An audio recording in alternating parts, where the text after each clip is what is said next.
हिमाचल सरकार में सीपीएस संजय अवस्थी जी सरकार की उपलब्धियां गिनाने की बजाय समस्याओं से लोगों का ध्यान बांटने के आप प्रयास कर रहे हैं और जनता को भ्रमित करने का प्रयास कर रहे हैं।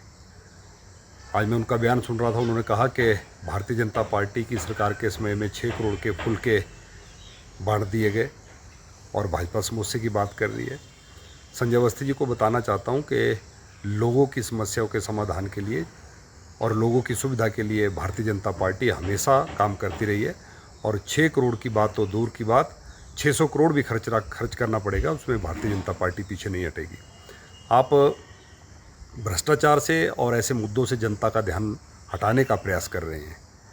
अब 20 रुपये का 10 रुपये का समोसा 20 गुना कीमत में खरीदने के बाद समोसे की सीआईडी जांच और विकास के नाम पर 2 वर्षों में कुछ नहीं। भारतीय जनता पार्टी की सरकार की योजनाओं का नाम बदला जा रहा है। आप जनमंच का जिक्र कर रहे हैं, जिस जनमंच के माध्यम से भारतीय जनता पार्टी की जयराम जी की सरकार के समय में 50,000 से ज़्यादा समस्याओं का समाधान हुआ था। सरकार का मंत्री जिला मुख्यालय पर जाकर, हर विधानसभा क्षेत्र के मुख्यालय में, गाँव में जाकर लोगों की समस्याओं को सुनता था और मौके पर ही समाधान होता था। अगर वहाँ पर लोगों के लिए भोजन की व्यवस्था की गई तो उसकी भी कांग्रेस पार्टी जो है आलोचना कर रही है और खुद मुख्यमंत्री के लिए लाए गए समोसे अगर खा लिए गए तो उसकी सीआईडी जांच की जा रही है और जांच की रिपोर्ट भी तुरंत आ रही है। मुझे लगता है कि सरकार और सरकार के इन नेताओं से मैं यही कहना चाहूँगा कि विकास की ओर ध्यान दें और जनता की समस्याओं का समाधान करने का प्रयास करें, ना कि झूठे आंकड़े। जिस प्रकार से उनकी प्रेस वार्ता सुन रहा था कि 30,000 से ज़्यादा युवाओं को रोज़गार दे दिया गया।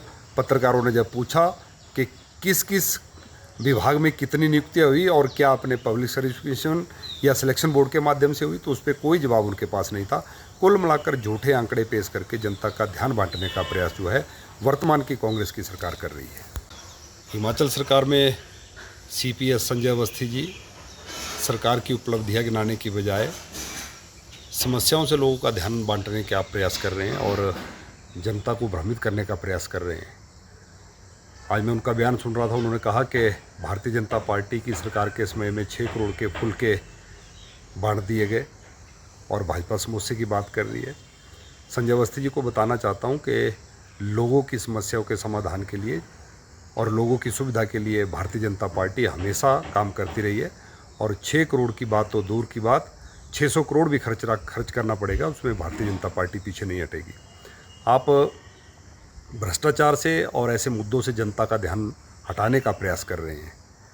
अब 20 रुपये का 10 रुपये का समोसा 20 गुना कीमत में खरीदने के बाद समोसे की सीआईडी जांच और विकास के नाम पर 2 वर्षों में कुछ नहीं। भारतीय जनता पार्टी की सरकार की योजनाओं का नाम बदला जा रहा है। आप जनमंच का जिक्र कर रहे हैं, जिस जनमंच के माध्यम से भारतीय जनता पार्टी की जयराम जी की सरकार के समय में 50,000 से ज़्यादा समस्याओं का समाधान हुआ था। सरकार का मंत्री जिला मुख्यालय पर जाकर, हर विधानसभा क्षेत्र के मुख्यालय में, गाँव में जाकर लोगों की समस्याओं को सुनता था और मौके पर ही समाधान होता था। अगर वहाँ पर लोगों के लिए भोजन की व्यवस्था की गई तो उसकी भी कांग्रेस पार्टी जो है आलोचना कर रही है और खुद मुख्यमंत्री के लिए लाए गए समोसे अगर खा लिए गए तो उसकी सीआईडी जांच की जा रही है और जांच की रिपोर्ट भी तुरंत आ रही है। मुझे लगता है कि सरकार और सरकार के इन नेताओं से मैं यही कहना चाहूँगा कि विकास की ओर ध्यान दें और जनता की समस्याओं का समाधान करने का प्रयास करें, ना कि झूठे आंकड़े। जिस प्रकार से उनकी प्रेस वार्ता सुन रहा था कि 30,000 से ज़्यादा युवाओं को रोज़गार दे दिया गया। पत्रकारों ने जब पूछा कि किस किस विभाग में कितनी नियुक्तियाँ हुई और क्या अपने पब्लिक सर्विस कमीशन या सिलेक्शन बोर्ड के माध्यम से हुई, तो उस पर कोई जवाब उनके पास नहीं था। कुल मिलाकर झूठे आंकड़े पेश करके जनता का ध्यान बांटने का प्रयास जो है वर्तमान की कांग्रेस की सरकार कर रही है।